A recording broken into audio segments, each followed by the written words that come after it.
In the last hours of February 1704, on the far northern edge of English America, a wall of snow stood higher than a man's head. It had drifted for weeks against the outside of a wooden stockade, packed and frozen by the wind into something hard enough to walk on. The people sleeping inside that stockade believed the snow was their protection. They believed no army could move through a New England winter, that the cold itself was a kind of fortress, that the season had locked the forest shut until spring. They were wrong. The snow was not a wall. It was a road, and it was a ramp. 2 hours before dawn, more than 250 armed men crossed the frozen meadow north of the town. French soldiers from Canada, Mohawk warriors from a mission village near Montreal, Huron, Abenaki, Pennacook, the scattered survivors of nations the English had broken a generation before. They moved on snowshoes, silent, pausing each time the wind died so the crunch of their steps would not carry. They climbed the drift the way a man climbs a hill. They dropped down inside the walls. They opened the gate from within. By the time the sun rose over the Connecticut River Valley, roughly 40% of Deerfield was burning. Around 50 colonists and soldiers were dead in their homes and in the snow.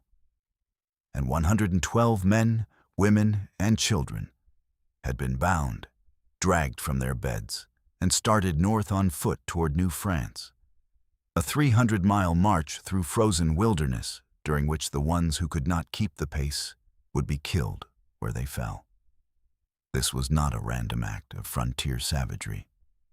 That is the story New England would tell itself for 200 years, and it is the story carved into the name that stuck: the Deerfield Massacre. But the truth is colder and more deliberate than the word massacre allows.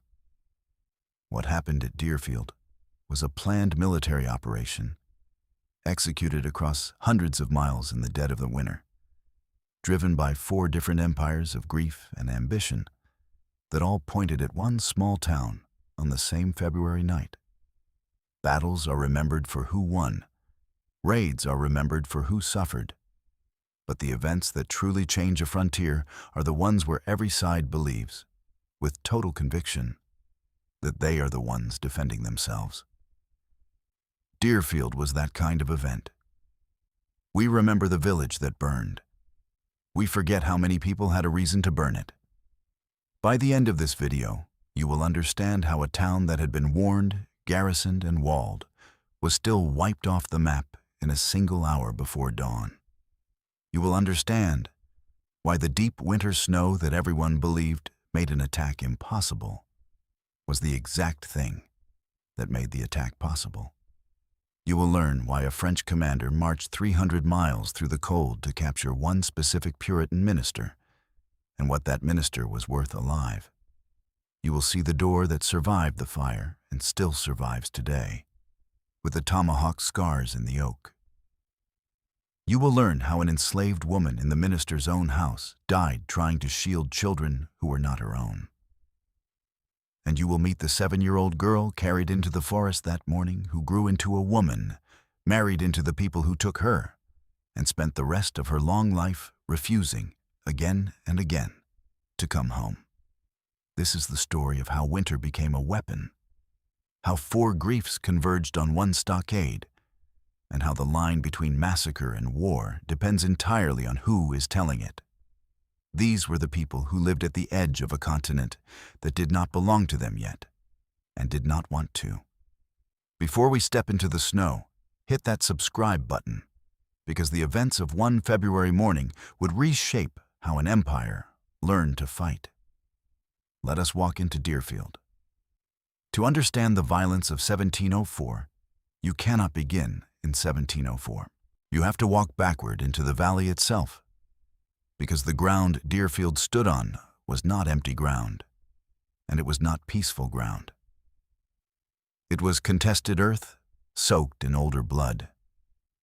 And the people who attacked the town that winter were, many of them, walking back toward a home that had been taken from them.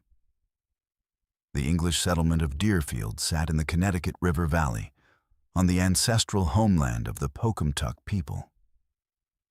This was not borderland the English had discovered. It was farmland and fishing ground and burial country that had belonged to a nation, and the nation was still alive in the memory of the men who came over the snow. The valley had been bleeding for 40 years before the raid. In 1664, the Mohawk attacked and defeated the Pocumtuck, shattering the local nation and thinning the population that held the land. Into that weakened country pushed the English, moving up the Connecticut River the way water finds a channel, founding Northampton, then Hadley, then the others, and in 1673, a frontier outpost they called Deerfield. They did not simply settle beside the native people. They displaced them. The English brought a way of living with the land that was a kind of slow war all by itself. They cleared the forest in great tracts. They turned loose livestock that ran free through planting grounds and drove off the deer. The subsistence networks that had fed indigenous families for generations did not survive the arrival of English agriculture. The land was being eaten out from under the people who belonged to it. That pressure broke into open war in 1675. In the conflict the English called King Philip's War, and the Wampanoag leader Metacom would have called something else entirely: a fight for the survival of native New England. Deerfield was attacked that year. The settlers abandoned it. And just south of the town, at a place the English remembered as Bloody Brook, a column of soldiers and farmers was ambushed and slaughtered, the name itself a confession of how the day had gone. But the valley's deepest wound was not one the English suffered. It was one they inflicted. In May of 1676, English forces under Captain William Turner marched at night to a native fishing camp at Pescompscoot, on the falls just north of Deerfield. They attacked at dawn. The people in the camp were not a war party. They were families gathered for the spring fishing, and when the muskets opened up in the gray light, the English killed more than 300 of them. Most of the dead were women, children, and the elderly. It was not a battle. It was an extermination, carried out against people who were sleeping, and the men who carried it out went home and became respectable. Remember that, because it matters more than almost anything else in this story. Among the young Englishmen at Pescompscoot that morning were Benoni Stebbins and John Hawkes. Both of them would survive, prosper, and settle in the rebuilt Deerfield. Both of them would still be there, grown old, on the February night in 1704, when the snow came alive with warriors. The town that was about to be punished contained men who had helped commit one of the worst massacres in the valley's history. And on the other side of the wall were people who had not forgotten it. For the Wabanaki, the Pennacook, and the surviving Pocumtuck, Pescompscoot was not history. It was a debt. A massacre at dawn, answered a generation later by another massacre at dawn. The English told themselves they were the civilized ones, the settled ones, the godly ones holding a line against the wilderness. The wilderness remembered things differently. The wilderness was keeping count. The men who came to Deerfield did not invent their hatred. They inherited it, and then a war handed it a target. By the turn of the 18th century, England and France were locked in the War of the Spanish Succession, a continental struggle over thrones and crowns that had nothing to do with a frozen village in Massachusetts, and everything to do with why that village died. In North America, the conflict had its own name and its own logic. The colonists called it Queen Anne's War, and it ran from 1702 to 1713. A long, grinding contest, fought not by great armies, but by raiding parties, by burned farms, by columns of captives walking north. The strategic problem facing New France was simple and desperate. France had claimed an enormous share of the continent, but it had almost no people to hold it. New England's population dwarfed the French settlements many times over. The English bred faster, farmed harder, and pushed outward with a relentlessness that terrified the men in Quebec and Montreal. New France could not match that human weight. So it did the only thing it could. It made the wilderness its army. The French survived by alliance. Their governor, Philippe de Rigaud de Vaudreuil, understood that the security of New France depended entirely on the native nations who lived between the French and the English. And he understood something darker too. If those nations ever made peace with the English, if they ever decided that trade with the wealthy, expanding English colonies was worth more than partnership with the struggling French, then New France was finished. The buffer would dissolve. The English would pour north. So Vaudreuil made certain the buffer never had a chance to dissolve. French policy actively fed the hostility between the native nations and the English. French officers organized joint war parties and sent them south into New England again and again, not always to take ground, because ground was hard to hold, but to keep the English bleeding, frightened, and on the defensive, to keep the wound open. A peaceful frontier was the one thing France could not afford. That was the strategy. But strategy chooses general targets. Deerfield was chosen for a reason far more specific. And the reason was a single man held in a Boston jail. In 1702, English authorities had captured a French privateer and naval officer named Pierre Maisonnat, known by the name Baptiste, a man who had done real damage to English shipping and whom the French badly wanted back. To force an exchange, the French needed English captives of equal value, not farmers, not common soldiers. They needed someone whose loss would put pressure on the government in Boston itself, someone the Massachusetts authorities could not simply abandon to the wilderness. They found him in Deerfield. The Reverend John Williams, the town's minister, was Harvard-educated, well-connected, and married into the Mather family, the most powerful Puritan dynasty in New England. A man like that was not just a soul. He was currency. Capture Williams alive, march him to Canada, and you held a bargaining chip the English crown would feel. The raid that was coming had a shopping list, and at the very top of it was the man who preached in the Deerfield meeting house every Sunday, utterly unaware that an ocean's war had quietly written his name on a list in Montreal. It would be easy and wrong to imagine the native warriors in this story as hired muscle for the French. They were not. They were nations with their own grief, their own logic, and their own reasons to march. And for many of them, the French were not masters, but allies of convenience in a much older fight. The indigenous force that came to Deerfield was a coalition. There were Kanien'kehá:ka, the people the English called Mohawk, from the Catholic mission village of Kahnawake near Montreal. There were Wendat, called Huron by the French, from the settlement of Lorette. And there were Wabanaki peoples from the North Country, Abenaki and Pennacook warriors, alongside the remnants of nations the English had already half destroyed. Each of them carried a different reason into the snow. For the Kanien'kehá:ka and the Wendat, the deepest driver was something the English could barely comprehend, a practice scholars call the Morning War. For a century and more, indigenous nations had been dying at a catastrophic rate, not mainly from war, but from disease. Smallpox, typhus, and influenza had swept through communities that had no immunity to them, killing in waves that emptied whole villages. The fur trade and the wars it fueled compounded the loss. Entire families, entire bloodlines were simply gone. And so these cultures developed a way to answer death that was not vengeance, but replacement.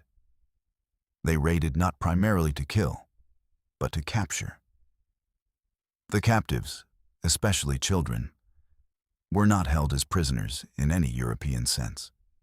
They were adopted, brought into a grieving family, given the name of a lost son or daughter, raised as full members of the nation.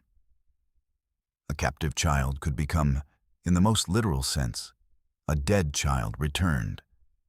The demographic and spiritual hole in a family filled by a living person carried in from outside. To a Puritan, this was abduction. To a Kanien'kehá:ka mother who had buried her children to smallpox, it was healing. It was how a wounded people kept from bleeding out. This is why so many of the warriors at Deerfield reached again and again for the children, not to harm them, to take them home. For the Wabanaki, the Pennacook, and the surviving Pocumtuck, the war was about land. It was about the deer driven off and the planting grounds ruined and the towns that kept marching north up their river.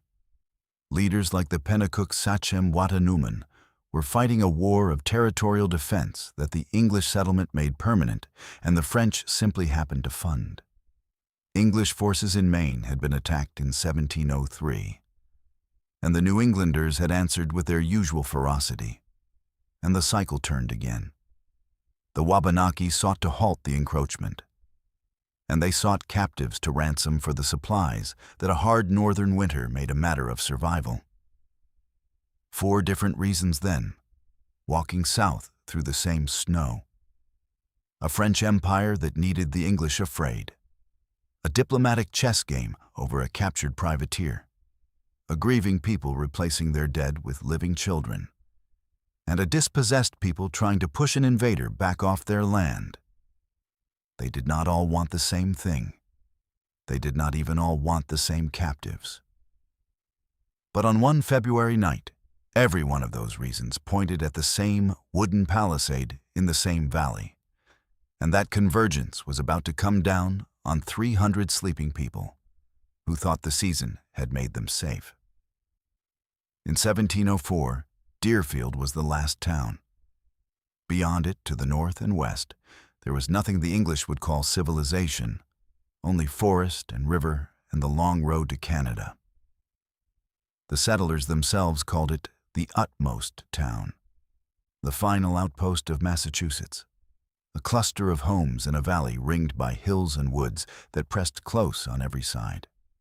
It had been resettled permanently in 1682, after King Philip's War had emptied it, and now it held roughly 300 people trying to farm a frontier. It was not a fort. That distinction matters. Deerfield was a civilian village that had wrapped a wall around its heart. At its center stood a palisade, a defensive barrier of upright logs enclosing the town common, the meeting house, a well, and about 15 private homes. Other houses stood scattered outside the stockade, exposed, and in ordinary times their families lived in them.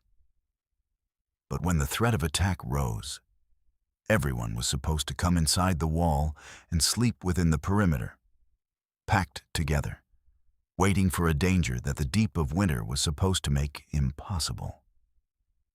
The society inside that wall was Puritan to the bone. It was governed less by law than by theology, by a strict Calvinist understanding of a universe in which nothing happened by accident, and every misfortune was a message from God. And at the center of that society stood one man. The Reverend John Williams was the spiritual and social axis of Deerfield. Born in Roxbury, educated at Harvard, he had come to the frontier in the 1680s and served as Deerfield's first settled minister, ordained there in 1688. He had married Eunice Mather, a marriage that tied him into the Mather family, the closest thing Puritan New England had to royalty. The Williams family lived in a large 2-story house inside the palisade, and the size of that house said everything about his standing. When the people of Deerfield wanted to understand what God intended for them, they listened to John Williams. The French, for entirely different reasons, were extremely interested in him too. But the Williams household contained lives the history books took a long time to notice, and one of them deserves to be spoken aloud, because her journey is the whole brutal reach of the age compressed into a single person. The Williams family owned 2 enslaved Africans, a married couple named Frank and Parthena. Williams himself had married them only the previous summer, in June of 1703. Of Parthena's life before Deerfield, the honest answer is that almost nothing is documented. The records note her name, her marriage, and that she was about 22 years old. But historians reconstructing the path that could have brought a young enslaved woman to that house have traced a journey that, even as informed reconstruction rather than certainty, captures the staggering reach of the age. She may well have been born in Senegambia, in West Africa, among the Muslim Fulani people. Kidnapped, sold, marched to the coast, and carried across the Atlantic in the hold of a ship through the horror history calls the Middle Passage. She would have landed first in Barbados, been judged too small for the killing labor of the sugar plantations, and been shipped onward, north to Newport, Rhode Island, and finally sold in Northampton, Massachusetts, to a Puritan minister named John Williams. Think about the geography of a life like that. If the reconstruction is even close to right, a child of West Africa, born within the world of Islam, ended her journey enslaved in a frozen Calvinist village at the literal edge of the English world, in a house at the center of a war she had no part in starting. The transatlantic slave trade reached even here, into the deep New England wilderness, and it placed Parthena in a 2-story house in Deerfield in the winter of 1704. Hold on to her. She is going to do something that night that almost no one in the official story bothered to record, and it deserves to be remembered. Here is the cruelest fact of the entire raid. Deerfield was warned. The town knew. And it did not matter, because the people inside the wall trusted the wrong thing to protect them. The warnings had been arriving for months. In October 1703, 2 Deerfield men were seized by raiders while they worked in the fields outside the palisade, a blunt reminder of how exposed the town was.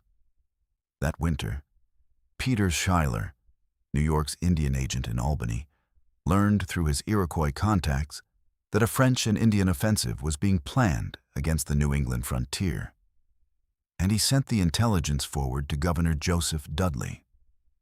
Further warnings followed in mid-February, though none named the target. Dudley responded the way a stretched colonial administration responds, by sending what little he could spare. He dispatched a contingent of about 20 soldiers to garrison Deerfield, under the garrison commander Lieutenant John Stoddard. They were billeted in the cramped homes of the residents, sleeping in attics and on floors, adding their numbers to a defense that already included the town's own men of fighting age under Captain Jonathan Wells. In all, the town could field around 90 armed men. 90 armed men, a wooden wall, and advance warning of the attack. On paper, Deerfield was ready. But you cannot garrison a town against a belief, and the belief that doomed Deerfield was this: that winter itself was a wall no army could climb. The colonists were utterly convinced that large-scale military operations were impossible in the depths of a New England winter. The snow was too deep, the cold too severe, the distances too great. No force could march hundreds of miles through that and arrive in any condition to fight. The season was a moat. The frontier maxim said it plainly, a piece of folk wisdom passed mouth to mouth on the edge of the wilderness. There was no fear of an Indian attack until the oak leaves were the size of a mouse's ear. Until spring, in other words. Until the world thawed. It was a comforting belief, and it was completely false. And the men coming over the snow knew it was false.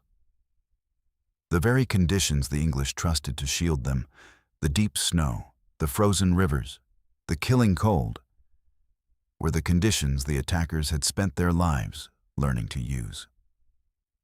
The English looked at winter and saw a closed door.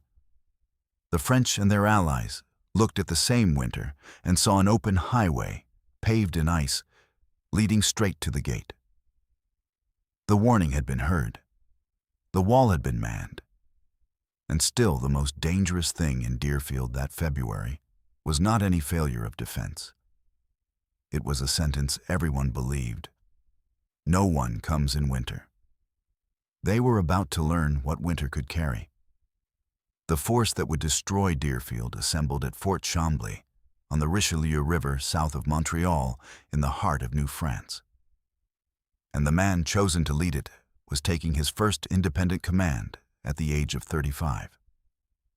His name was Jean-Baptiste Hertel de Rouville. He came from a family for whom frontier violence was almost a profession. 4 of his brothers rode with him, a band of siblings carrying a name that the English settlements had learned to fear across 2 generations.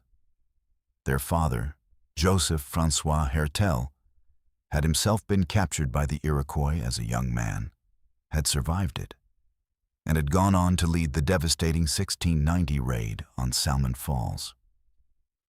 This was a family that had inherited the Dawn raid the way other families inherit a trade.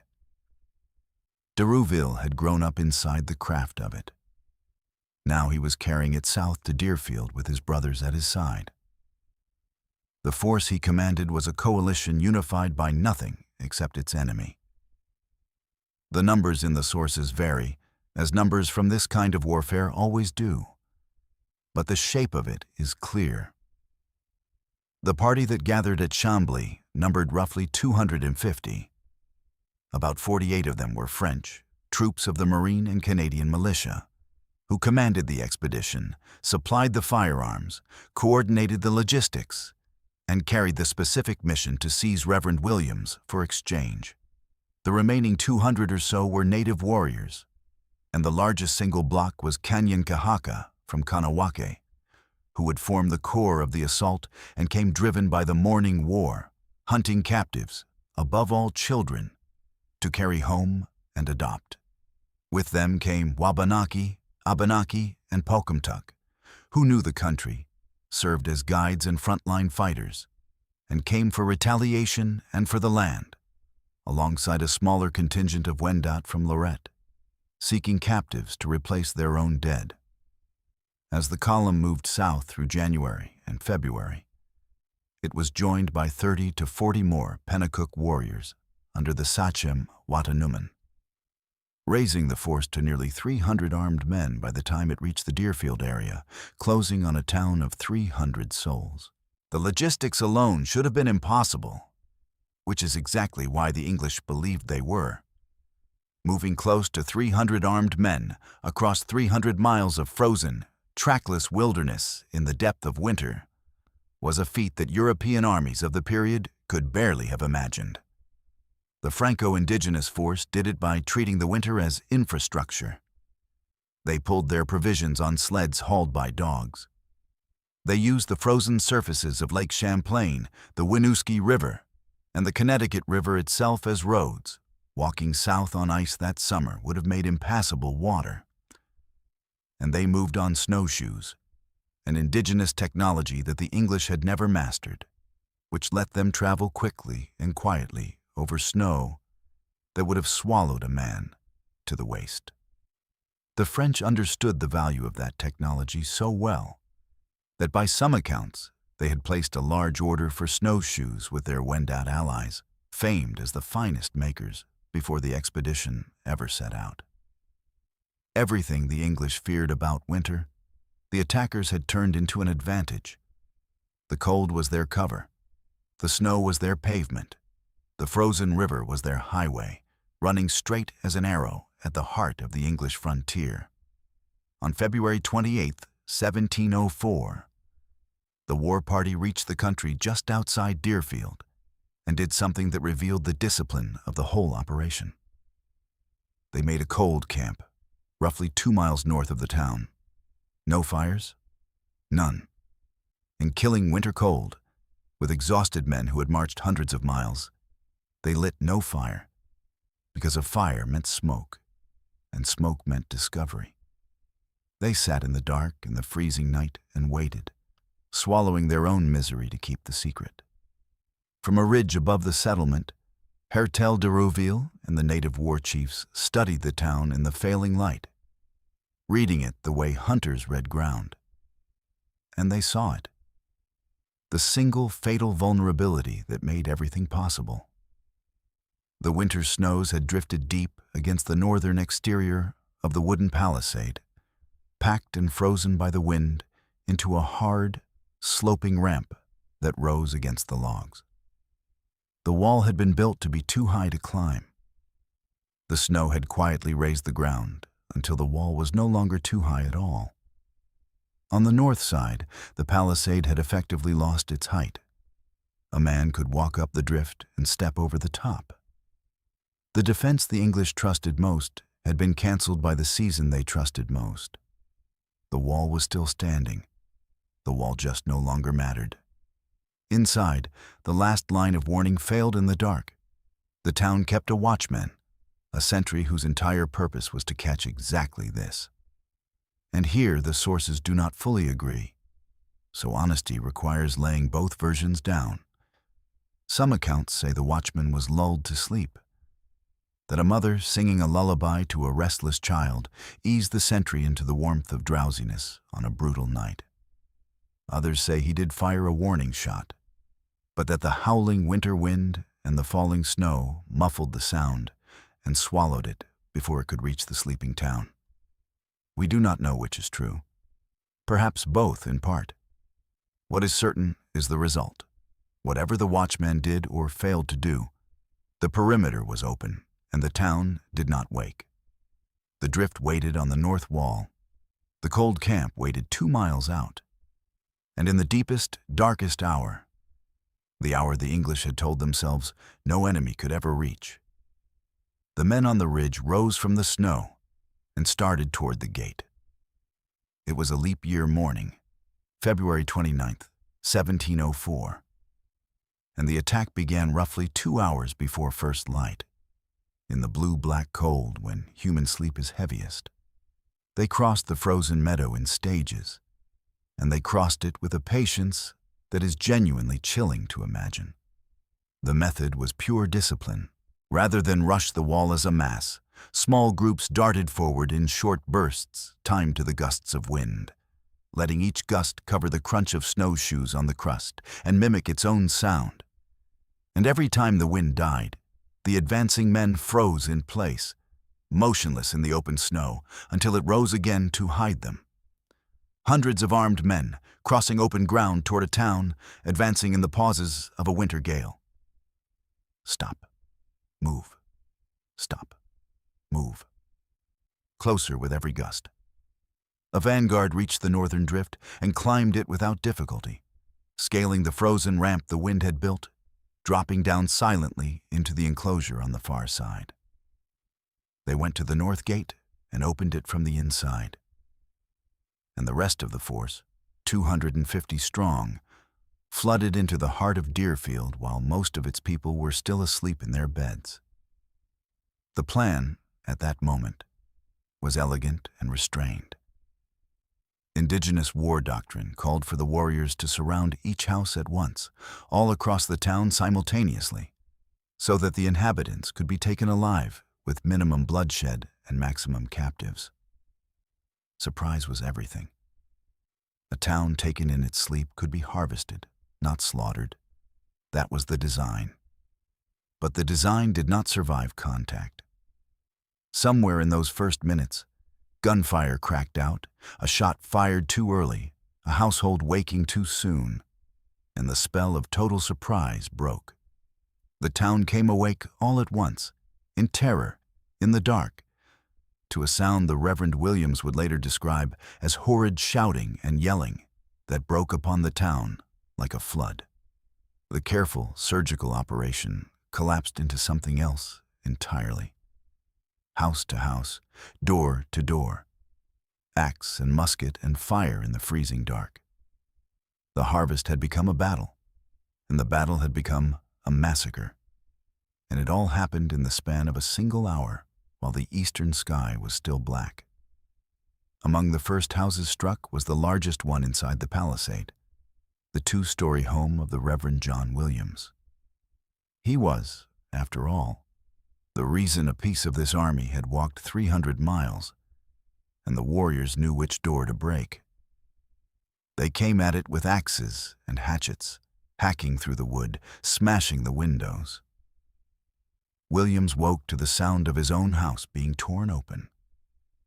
He leapt from his bed, shouting up the stairs for the 2 garrison soldiers sleeping in the upper room, and as the first warrior came through into his bedchamber, the minister raised a pistol and pulled the trigger.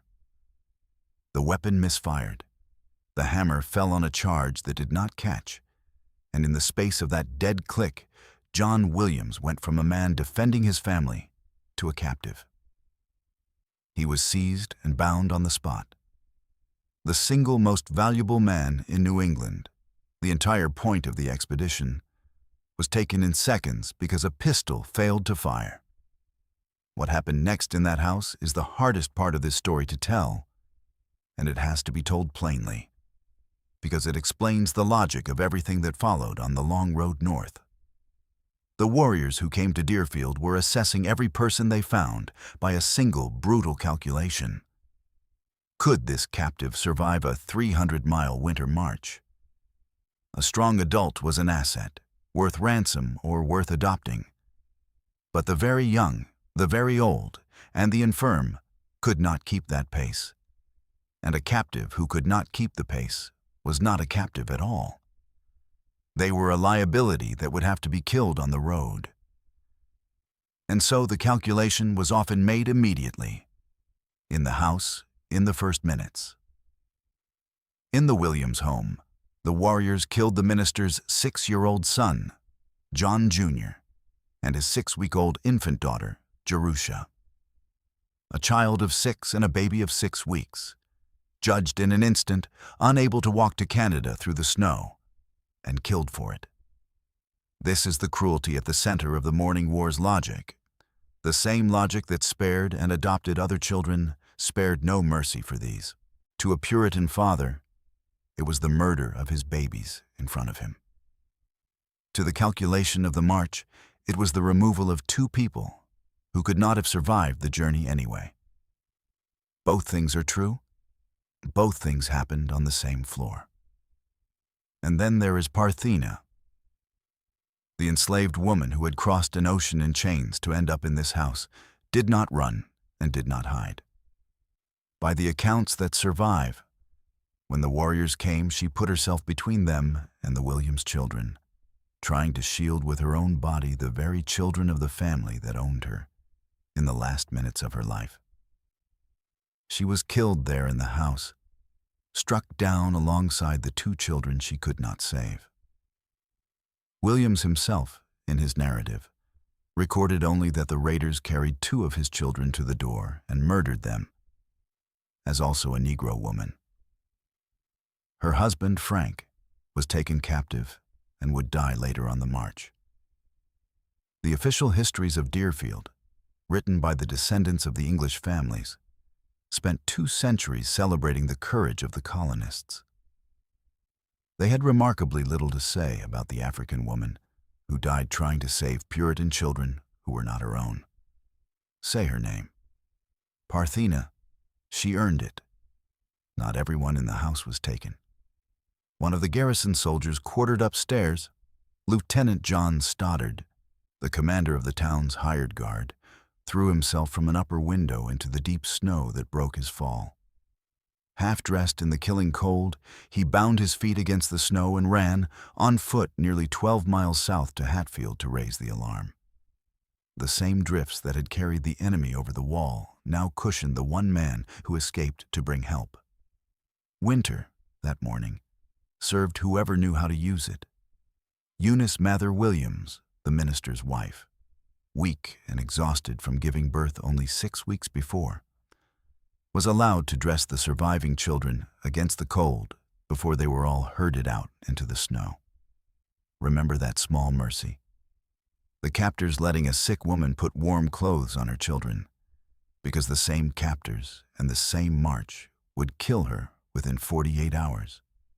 The frontier could hold tenderness and slaughter in the same morning, in the same set of hands, and never feel a contradiction. not every house fell so fast. At the home of Ensign John Sheldon, the attackers met something they had not expected: a door that beat them. The Sheldon house had a heavy, fortified front door of thick oak, and when the warriors threw themselves against it, it held. They could not break it down. So they did the next thing, hacking at the oak with their tomahawks until they had cut a hole through the planks, and through that hole they fired a musket blindly into the house. The shot struck Hannah Stebbins Sheldon, John Sheldon's wife, as she stood in the hallway, and killed her. She died in her own home, shot through her own front door by an enemy she could not see, because the door had done its job too well, and the only way through it was a hole in a bullet. The raiders eventually got in through a rear entrance, and the house gave up its share of horror.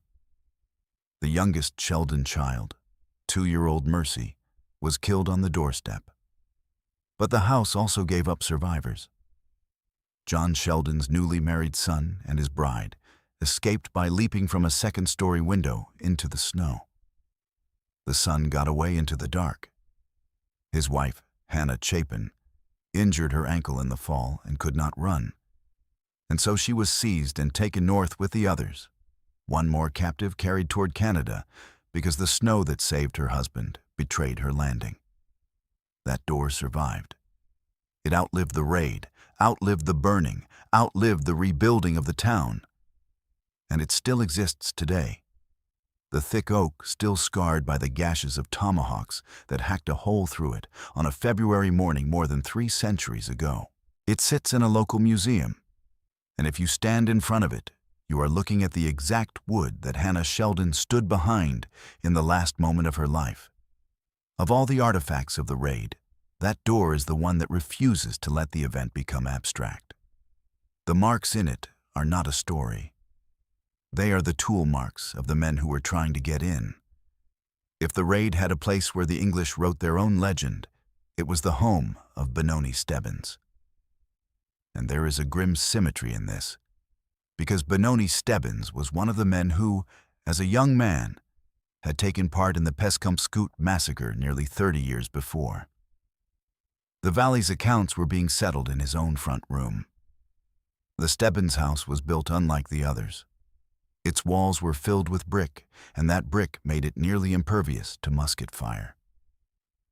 Inside it gathered Stebbins and several other men and women, and they did not surrender and they did not break. They fought.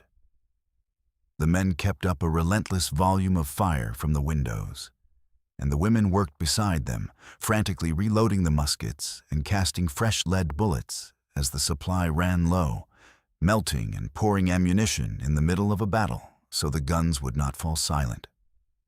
They were not soldiers. They were farmers and farmers' wives, and they held a brick house against a coalition of 250 warriors. And they made the attackers pay. The defenders cut down several of the besiegers, among them a native war chief and a French officer who, by the witness's account, carried himself like a gentleman. Refusing every offer of quarter, they drove the raiders back again and again, until much of the enemy force had surrounded the house and was pouring fire into it from every quarter, falling back to the shelter of the nearby meeting house to keep up the fusillade.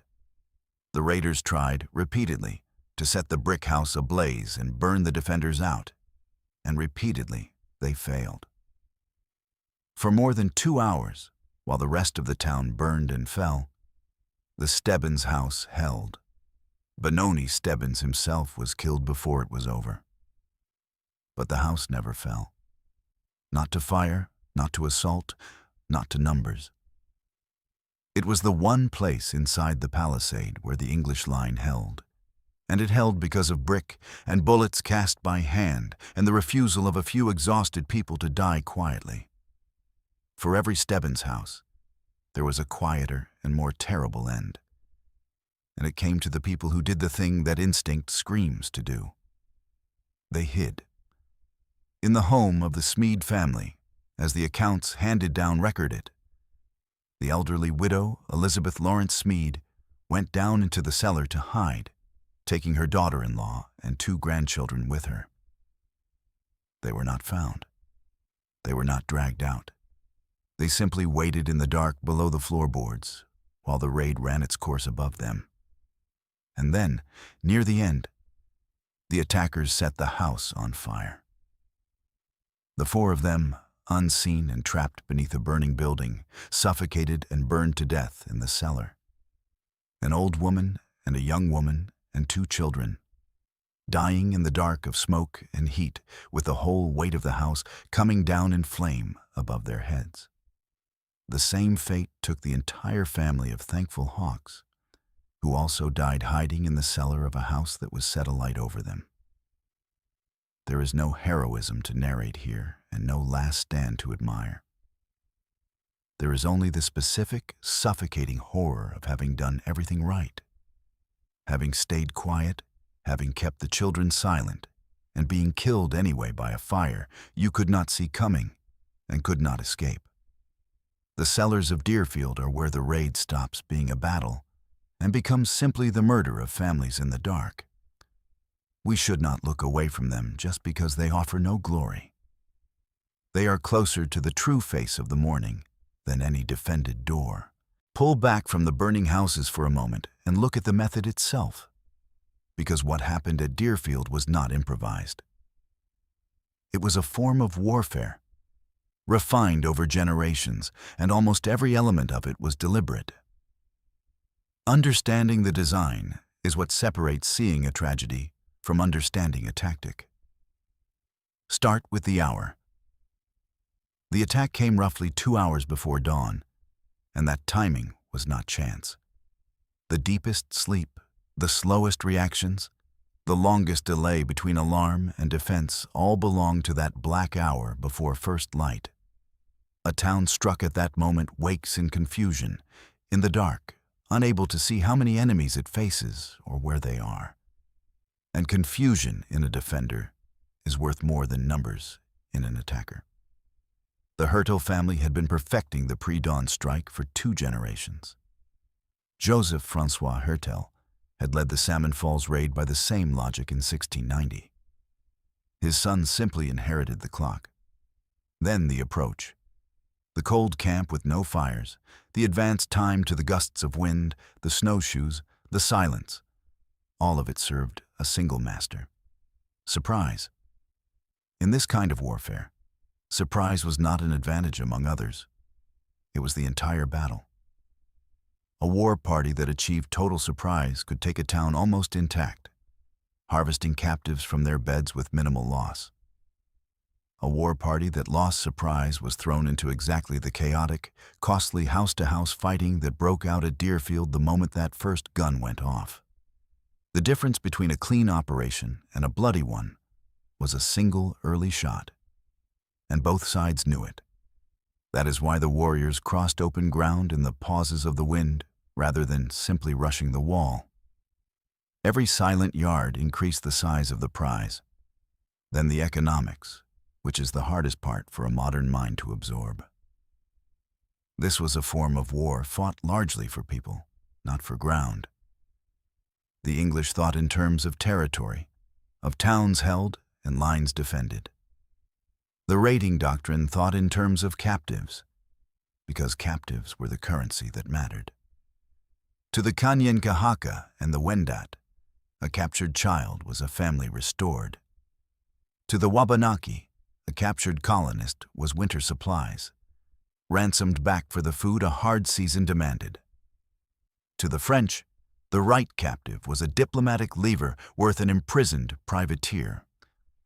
Almost everyone in the war party had a reason to take Deerfield's people alive rather than dead. And that, paradoxically, is part of why the original plan called for surrounding the houses to capture rather than kill. The slaughter at Deerfield was, in a grim sense, a failure of the plan. The design was extraction. The chaos turned it into a massacre. And finally, the calculation of the march, which governed who lived past the first hour. Because the prize was human and had to be walked 300 miles home through winter. The value of any captive was inseparable from their ability to survive the walk. This is the cold arithmetic that decided the fate of the infant Jerusha and her 6-year-old brother in the Williams house, and the toddler Mercy Sheldon on her doorstep, and that would decide the fate of Eunice Mather Williams at the Green River. A captive who could not survive the road was not a prize. They were a delay, and a delay was a danger to everyone in a column racing a pursuit. The same warriors who carried small children on their backs to keep them alive killed other children on sight. And the difference between the two was not mood or malice. It was a judgment about who could finish the journey. That is the logic that built the horror, and it is worth stating plainly, not to excuse it, but because pretending it was random barbarism is exactly the comfortable lie the word massacre was built to tell. The dawn raid, then, was a complete and coherent instrument. Strike in the dark hour, arrive in total silence, harvest the town for the people who were the real objective, and move fast enough that the human cargo and the pursuit both became survivable. Deerfield was destroyed by a machine that had been running for generations, and every gear in it had a purpose. The colonists never grasped the machine until it was inside their walls, and by then the only question left was who could run, who could fight, and who would be made to walk north. As the sun finally rose, the sky over Deerfield told the rest of the valley what had happened. The burning houses threw an orange glow into the dawn, and that glow was a signal fire visible for miles down the Connecticut River.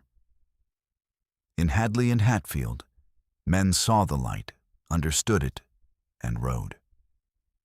English militia came hard up the valley, and when they reached Deerfield, they joined with the surviving defenders, perhaps 30 men in all, and charged into the palisade.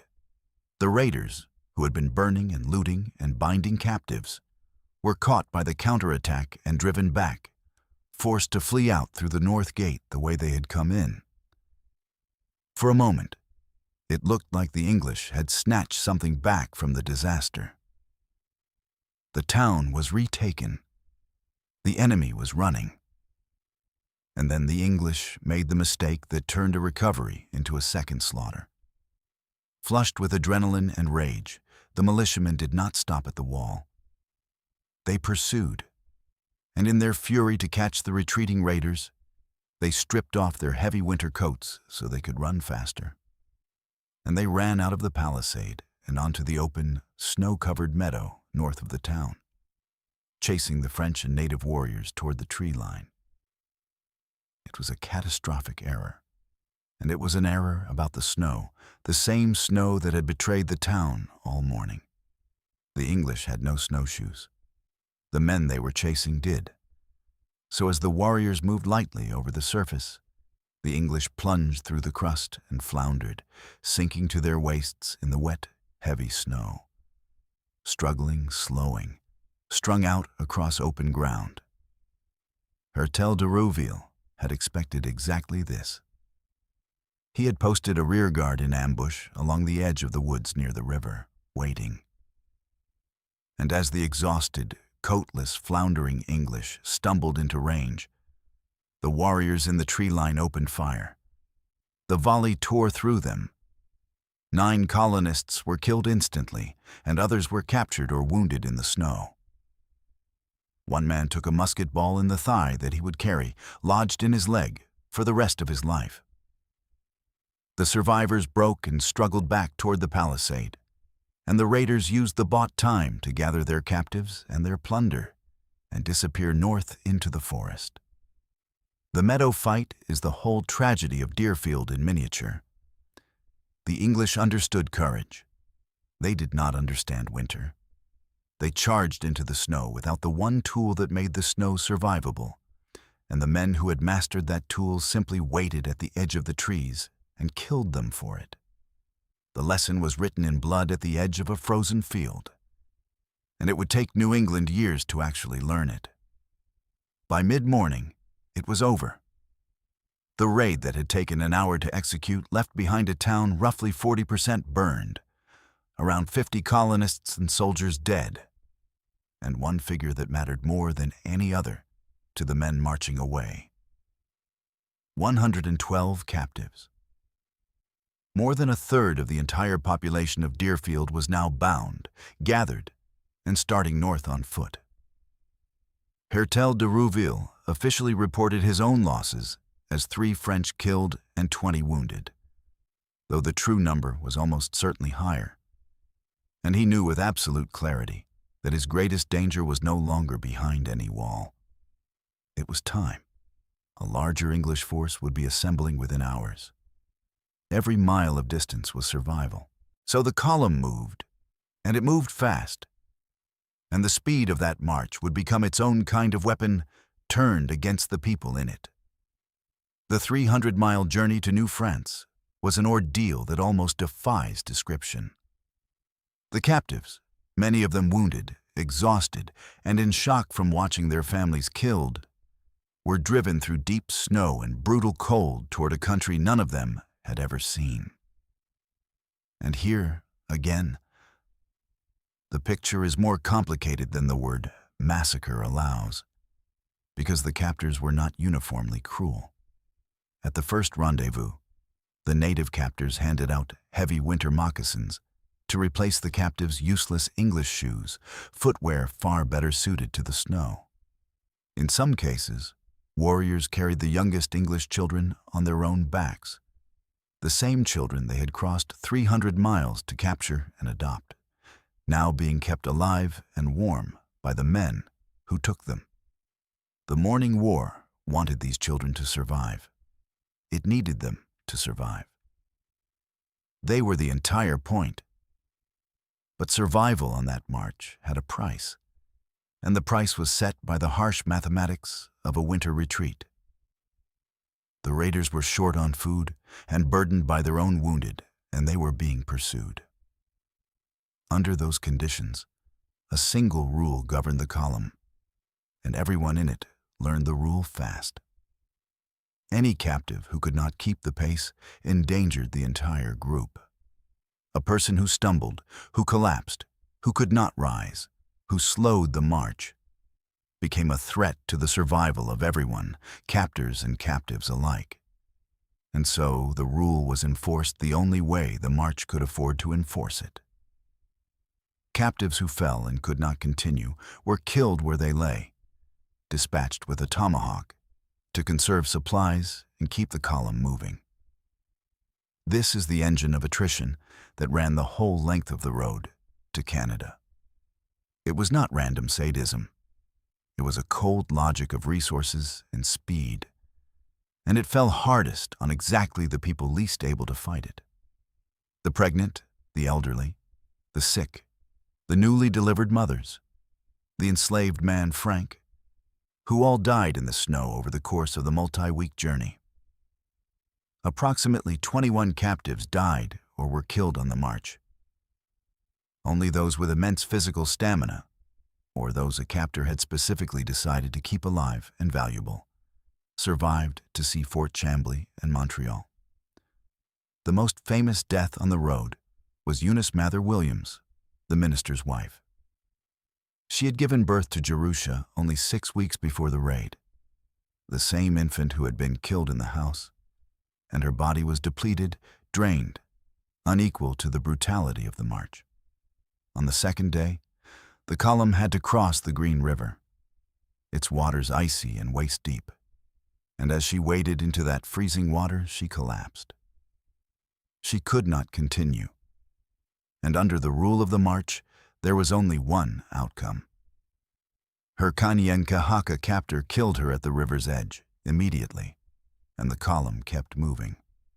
The wife of the most important man in the expedition, a woman whose husband walked somewhere in the same column of captives, died in an icy river in the wilderness because childbirth had left her too weak to climb the far bank. John Williams would carry that for the rest of his life.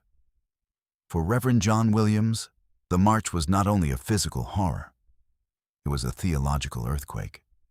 He was a Puritan minister, watching his town destroyed, his wife killed, his children scattered and some of them murdered, and his own body bound and driven north. And his entire understanding of the universe demanded that all of this mean something. So he made it mean something. Williams interpreted the catastrophe through the strict Calvinist lens that governed his whole life. And his conclusion was as bleak as it was characteristic. This was God's punishment, not the random violence of an enemy, but the righteous judgment of a God offended by the sins and the spiritual complacency of New England. The raid, in his theology, was a chastisement his people had earned. He did not blame the French. He did not even, in the deepest sense, blame the warriors. He blamed the failings of his own flock, and he set out to use the suffering as a tool of reform. The native captors, at intervals, permitted Williams to minister to his surviving people.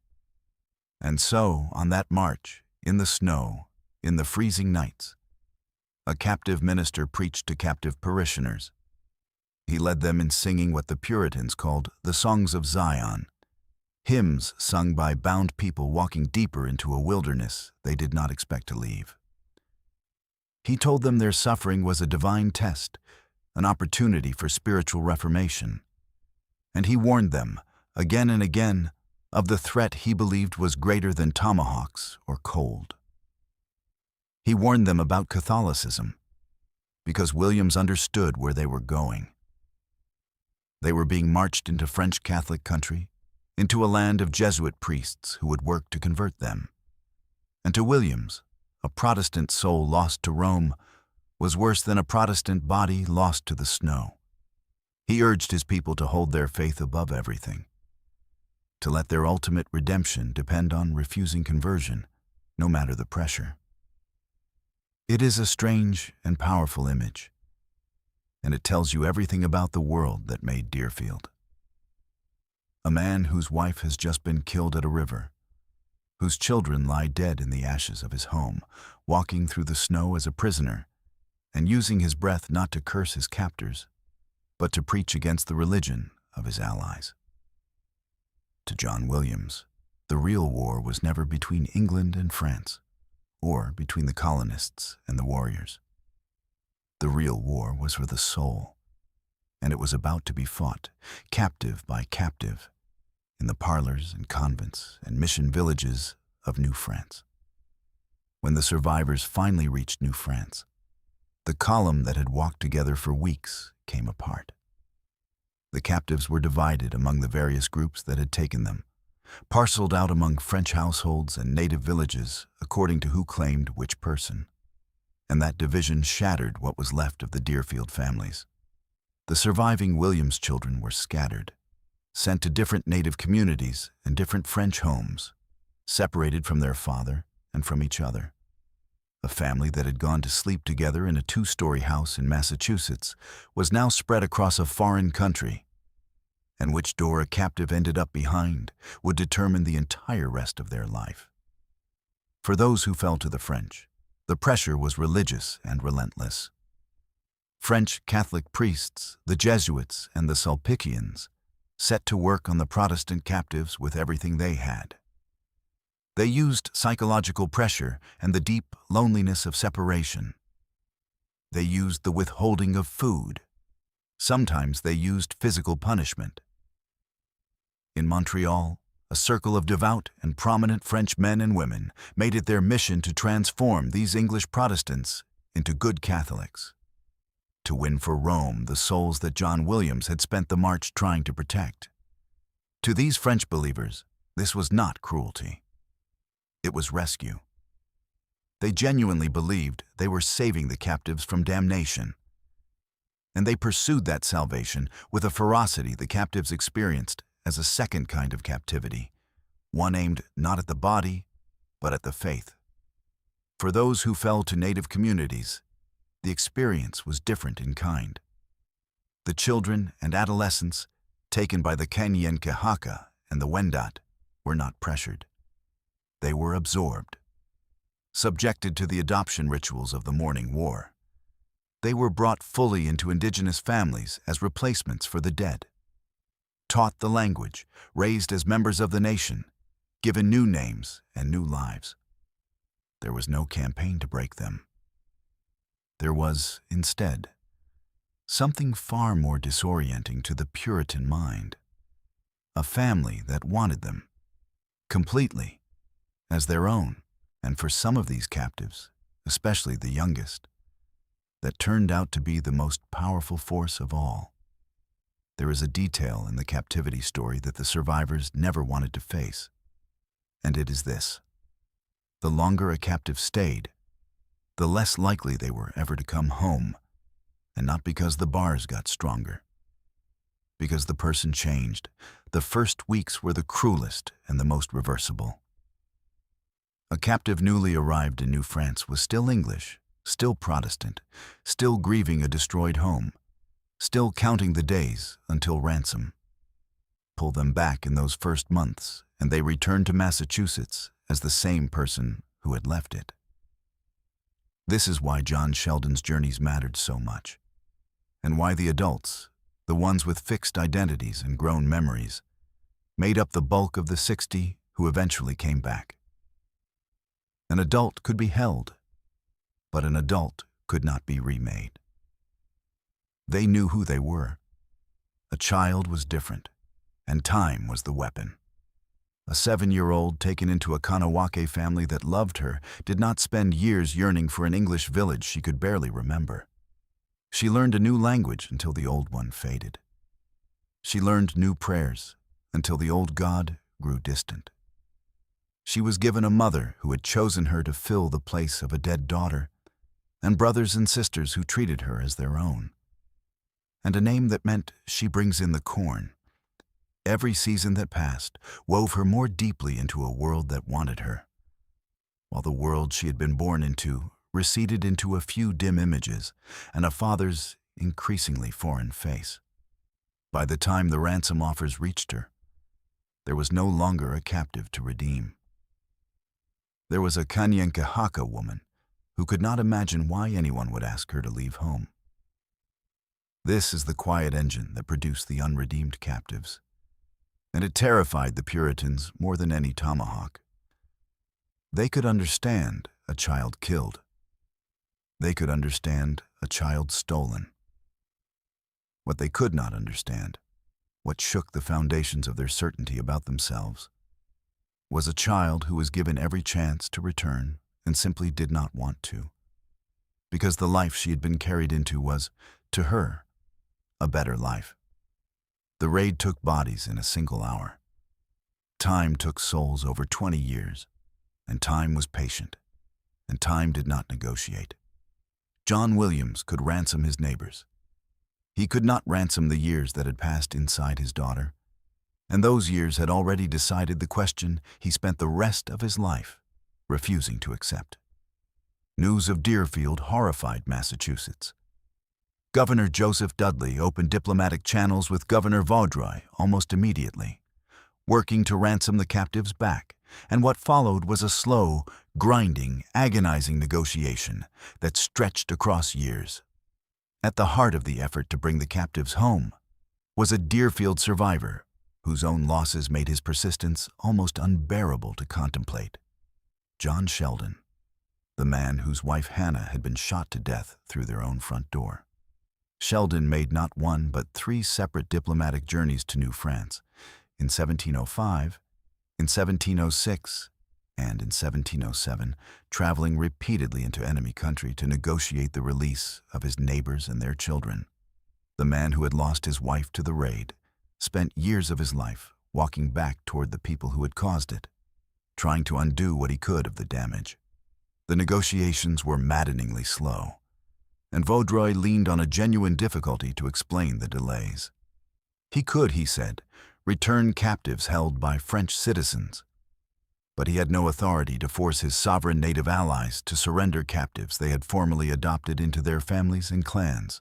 These were not prisoners France controlled. They were now, by the law and custom of the nations who held them, family members. and the French governor could not simply order a Kanawake family to give back an adopted child any more than he could order them to give back a child born to them.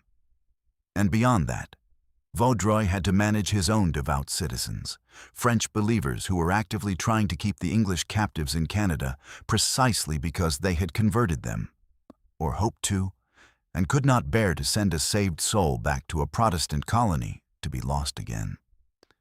In the end, the original purpose of the whole raid provided the key.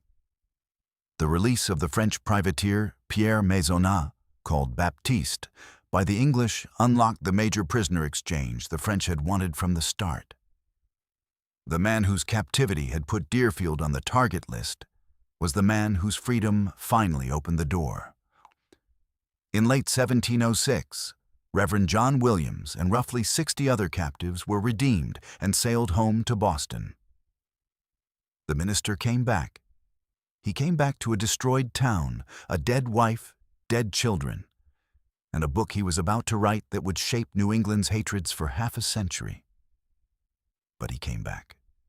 Many did not. And one of the ones who refused to come back was his own daughter. Of the 112 people taken from Deerfield, dozens never returned. They are remembered as the unredeemed captives, and the most famous of them all, the one whose choice broke her father's heart and challenged an entire civilization's certainties about itself, was Reverend Williams's own daughter, Eunice. She had been 7 years old on the morning of the raid. She was taken to Kanawake, the Kanyen'kehá:ka mission village, and adopted by a family in mourning for a child of their own, who raised her in that lost child's place. And there, slowly, completely, she became someone else. She forgot the English language entirely. She converted to Catholicism and took the baptismal name Marguerite. She was given a Mohawk name, Kanenstenhawi, which means she brings in the corn.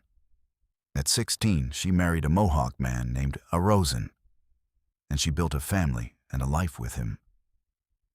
The minister's daughter was now a Kanyen'kehá:ka woman, Catholic, Mohawk-speaking, married, settled, home. And she would not come back. Not for her father's pleading, which never stopped. Not for her brother Stephen's efforts, which went on for decades. The Williams family tried for years to ransom her, to recover her, to bring her back to Massachusetts where she belonged, and Eunice refused again and again. She said she had found belonging among the Kanyen'kehá:ka. She said she had found freedom there, and the Mohawk community would not force her to leave, declaring that they would as soon part with their hearts as part with her. She visited her English relatives in New England several times in later life, came down from Canada to see the family she had been born into, and every single time she returned to Kahnawake. She died there in 1785, at the age of 89. Reportedly the last living survivor of the 1704 raid, a Mohawk grandmother who had once been a Puritan minister's little girl. To her father, this was a wound that never closed and a theological scandal he could not absorb. The entire Puritan worldview rested on the certainty of English and Protestant superiority, on the conviction that their way of life was God's way, obviously and self-evidently better than the wilderness around them. And here was his own daughter, raised in the most godly household in the most godly town on the frontier, who had been given the choice and had chosen the other side. Not been forced, chosen. She had looked at the life of a Puritan goodwife in Massachusetts and the life of a Kanyen'kehá:ka woman at Kahnawake. And she had chosen Kahnawake with her whole heart for 60 years. There was no sermon that could explain that away. Eunice Williams, by simply living the life she preferred, exposed the lie at the center of the story New England told about itself. She was not alone in her choice. Other Deerfield captives made the same one. Abigail Nims and Josiah Rising, both taken as children, were married to each other by Sulpician priests determined to make French Catholics of them. And they stayed in Canada, built lives there, and became the ancestors of modern Canadian families whose descendants live on today. The town of Deerfield had been raided to capture souls. It turned out that some of those souls, given a few years and a genuine choice, simply preferred their captor's world to the one they had been born into. That is not the ending the survivors wanted. It is the ending they got. New England did not absorb Deerfield quietly. The colony answered, and the answer reveals how this single raid began to change the way an entire continent would be fought over. The immediate response was retaliation in kind. In June of 1704, only months after the raid, Massachusetts dispatched Colonel Benjamin Church, a hardened veteran remembered as the father of American ranging, on a punitive expedition against French Acadia. Church led 500 volunteers in a campaign that included the raid on Grand Pre, burning Acadian homes, breaking the dams that the Acadians used to farm reclaimed marshland, and taking prisoners specifically to trade back for the Deerfield captives still held in Canada. The logic of the frontier was a closed loop. A dawn raid was answered by a punitive raid. Captives were answered by captives. The Valley's older pattern, massacre answering massacre, simply expanded to the scale of empires. But the deeper consequence of Deerfield was not vengeance. It was a revolution in how the English understood the very nature of frontier war, and it was forced on them by the snow. Deerfield exposed a fatal flaw at the heart of English colonial defense.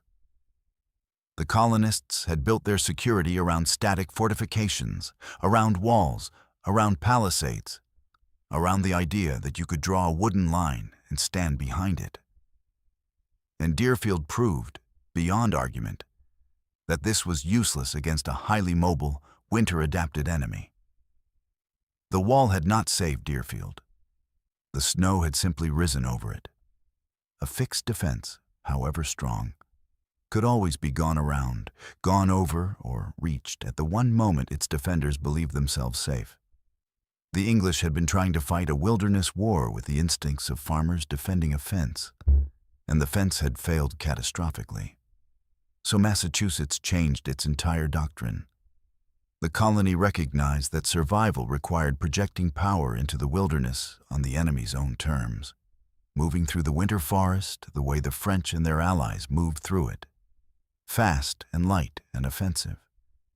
This led directly to the rise of specialized units the colony called snowshoe men, ranger companies trained to patrol the deep winter woods, to execute rapid strikes, and to launch preemptive raids of their own against native encampments in Maine and Canada.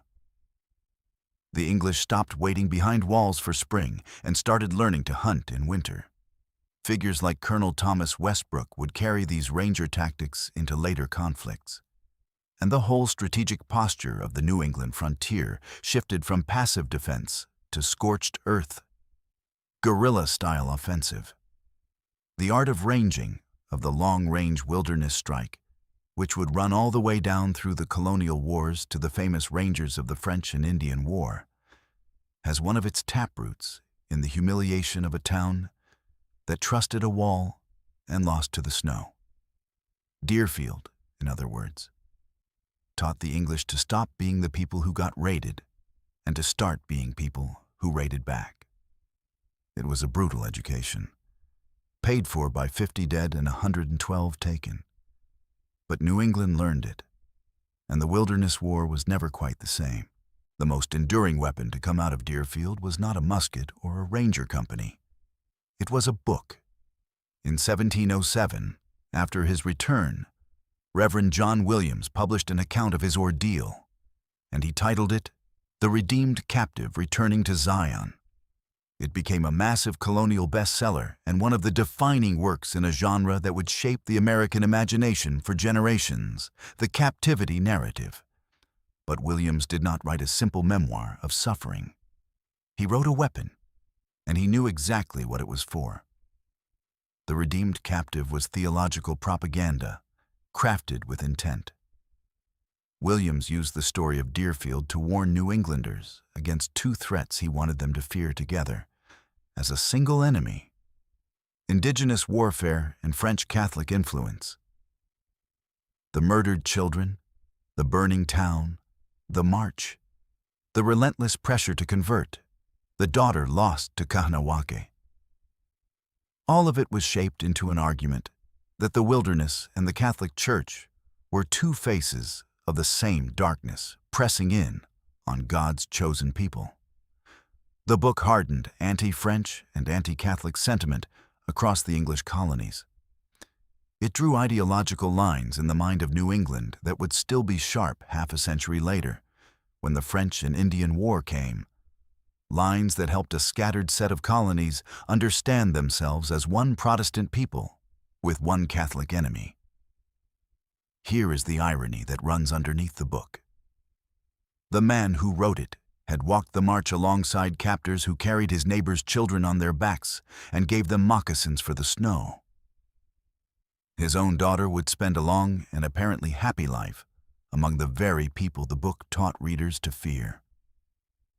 But the narrative had no room for that complexity, because complexity does not harden ideological lines.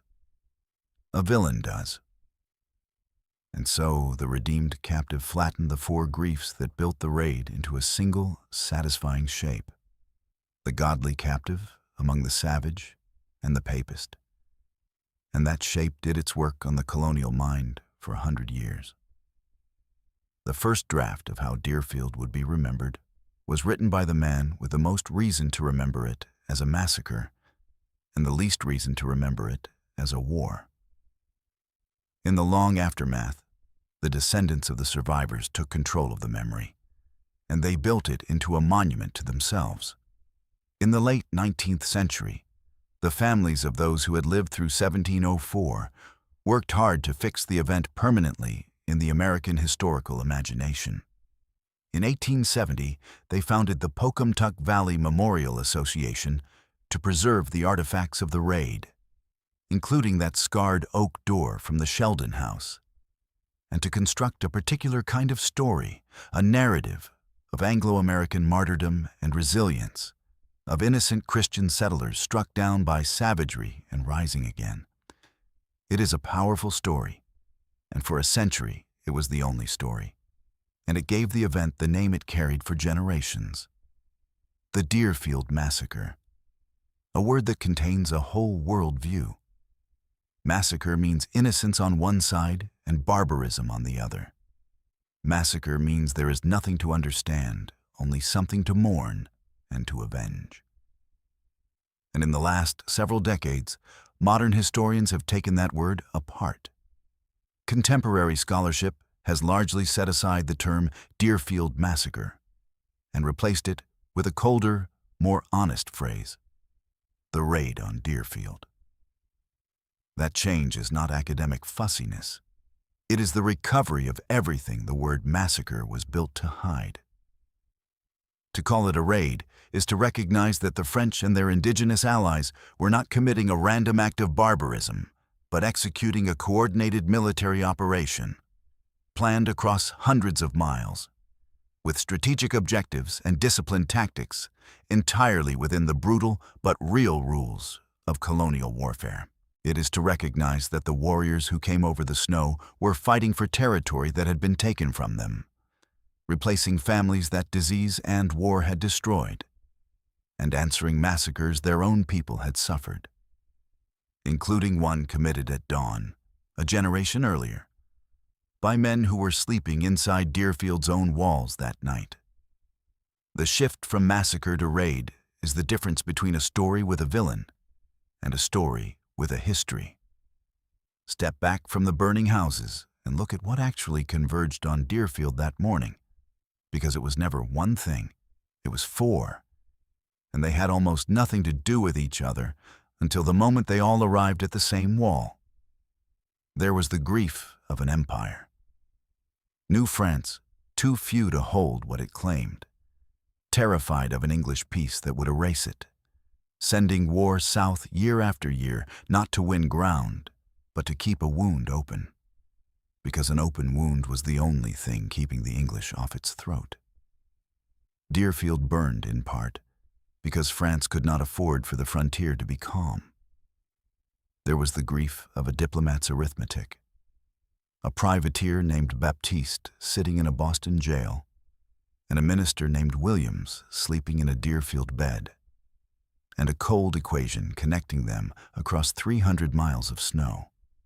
Williams was taken because France needed something to trade, and a Harvard-educated mother-in-law was worth more than a town full of farmers. Deerfield burned in part over a prisoner exchange. There was the grief of the dying nations, the Kanyankehaka and the Wendat, hollowed out by smallpox and typhus and the wars of the fur trade, reaching into the English world to carry living children back into the holes that death had torn in their families.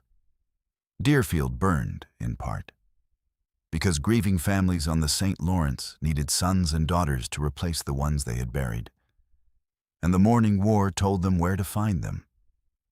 And there was the grief of the dispossessed, the Wabanaki and the Pennacook and the last of the Pocumtuck, watching English towns march up their river, watching the deer driven off and the planting grounds ruined, remembering Pescumpscut and Bloody Brook and 100 smaller thefts, fighting a war of return against an invasion that never stopped coming. Deerfield burned in part because it stood on stolen ground, and the people it was stolen from had not agreed to forget. 4 griefs, 1 gate, and the people sleeping inside that gate experienced all 4 of them as a single, incomprehensible horror that arrived in the dark and took everything. That is the truth the word massacre cannot hold, and the word raid only begins to. Deerfield was not the story of innocent people and savage enemies. It was the story of a continent in which everyone, the French, the English, the Mohawk, the Wabanaki, the enslaved, the minister, was carrying a grief and a claim. And the claims could not all be true at once, and so they were settled the way claims were settled on that frontier. In fire, before dawn, in the snow. War remembers its leaders and forgets its people, and Deerfield is no exception. Some of those it forgot deserve to be pulled back into the light. Hertel de Rouville, who led the raid, lived on and went on raiding, a professional of frontier violence to the end. Vaudreuil governed and maneuvered and got his privateer back. John Williams became famous, published his book, remarried, lived out his life as the survivor whose words shaped how everyone else would remember the morning he barely lived through. These are the names the histories kept. But say the others. Parthena, the young enslaved woman whose journey to that house can only be reconstructed, but seems to have run from West Africa across the Middle Passage in chains, sold and sold again, ending in a Massachusetts village she had no reason to call home, and who died there trying to shield children of the family that owned her. The official histories had almost nothing to say about her for 200 years. Her name survives mostly as a line in an inventory of a minister's property. She was a person. She made a choice in the last seconds of her life that most of the celebrated heroes of the raid were never tested to make. And she made it for children who were not her own, in a country that was not her own, in a war that was not her own. She is worth more than a footnote. Say Frank, her husband, taken captive and killed somewhere on the road north, one of the 21 who did not finish the march, an enslaved man who died walking toward a freedom that was never going to be offered to him at the other end. Say Eunice Mather Williams, dead in the Green River on the 2nd day. A woman whose body failed because she had given birth 6 weeks before to a daughter who was already dead. Say the Smead family and the Hawks family in their cellars, who did the sensible thing, the quiet thing, and burned anyway. And say Eunice Williams, who lived the longest of any of them, 89 years. almost all of them as Canonst and Howie, and who answered the entire question the raid had asked, the question of whose world was better, by choosing, with 60 years of freedom, to change her mind, never to come back. War buries individuals beneath the weight of larger stories. It is worth the effort to dig a few of them out, because the larger story is made entirely of them, and it means nothing if their names are gone. Deerfield is small. 50 dead, 112 taken, one village among hundreds. Set beside the great battles of history, it barely registers. And yet it keeps being studied, keeps being retold, because the things it teaches do not depend on scale, and they have not expired. It teaches that a defense built on a single belief is only as strong as the belief, and that the most dangerous assumption an enemy can hold is the one they have stopped examining. Deerfield trusted the season. It manned its wall, garrisoned its homes, heeded its warnings, and still died. Because underneath all of that preparation sat one sentence no one questioned. No one comes in winter. The attackers did not defeat the wall. They defeated the sentence. Every fortress in history has had a sentence like that, hiding inside it. And the clever enemy is the one who finds it. It teaches that the same conditions can be a shield or a weapon, depending entirely on who has learned to use them. The snow that the English saw as a moat, the French and their allies saw as a road. The frozen river that locked the English in their valley was the highway that brought the enemy to their gate. Nothing about the winter changed between the two armies. Only the knowledge of how to move through it. Advantage, on a frontier, belongs not to the side with the better position, but to the side that understands the terrain more honestly. And it teaches the oldest and hardest lesson of all, the one underneath the change from the word massacre to the word raid. It teaches that on a contested frontier there is rarely a clean villain, because everyone believes they are defending something, and usually they are. The grieving Mohawk mother and the murdered Puritan child are in the same story, and that story does not resolve into a side. The men who slept inside Deerfield's wall had helped slaughter sleeping families a generation before. The men who came over the wall were carrying their own dead and their own stolen country. To understand Deerfield is to give up the comfort of a simple verdict, and to sit with the fact that the worst things human beings do to each other are very often done by people who are certain they are the wronged party. That discomfort is the whole point. A frontier is just the place where two righteous angers run out of room and meet. Deerfield was not wiped off the map. That is the strange final turn of the story. The raid burned 40% of it, killed 50 of its people, and marched a third of its population into the wilderness. And yet the town survived, was rebuilt, and stands today. The English did not abandon the frontier they had bled for.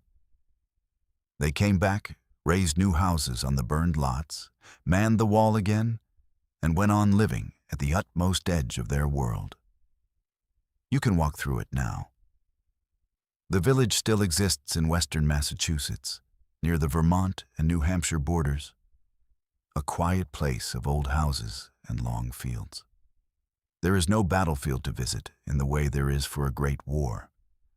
No monument standing where the meadow fight was fought. No marker in the snow where the column of captives started north. The ground where the Smead family suffocated in their cellar is somebody's lawn. The meadow where 9 coatless militiamen died floundering in the drifts is farmland. But the door is there. The thick oak door from the Sheldon house, with the hole hacked through it by tomahawks and the gash where the musket fired through and killed Hannah Sheldon in her own hallway, survived the burning and the rebuilding and 3 centuries of time. And it sits now in a museum in the town it belonged to. People stand in front of it every year. Most of them have never heard of Queen Anne's War or the Morning War or Pierre Maisonnat de Baptiste. But they look at the marks in the wood, and the marks do something that no plaque and no narrative can do. They make it real. A person stood behind that door. Other people, full of their own grief and their own reasons, hacked through it to get to her. The wood remembers what the histories argue about, and in Canada, the other half of the story lived on too, the half that never came home. The descendants of Eunice Williams, of Abigail Nims, and Josiah Rising, of the unredeemed captives who chose a different world, are alive today. Canadian families, some of them Mohawk families, carrying English Deerfield blood that walked north over the snow in 1704 and simply never walked back. The town that was raided to capture souls gave a permanent part of itself to the people who raided it. And that part has been living quietly in another country for 300 years.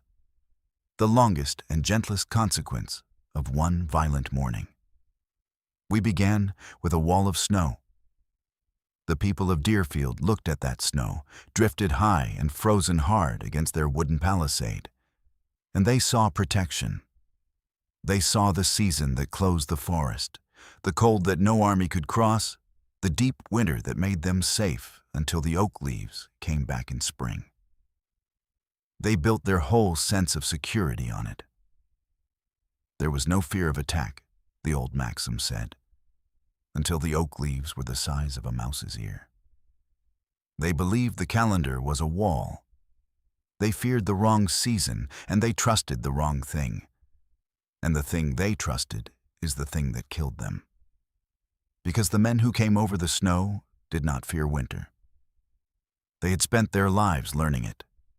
They knew the frozen river was a road, and the deep snow was a pavement, and the drift against the north wall was a ramp the wind had built for them, free of charge.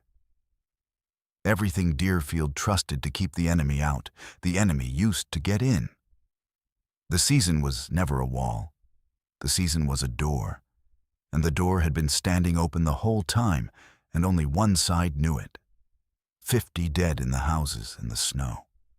112 bound and marched into the dark. 21 of them killed on the road north, dropped where they fell.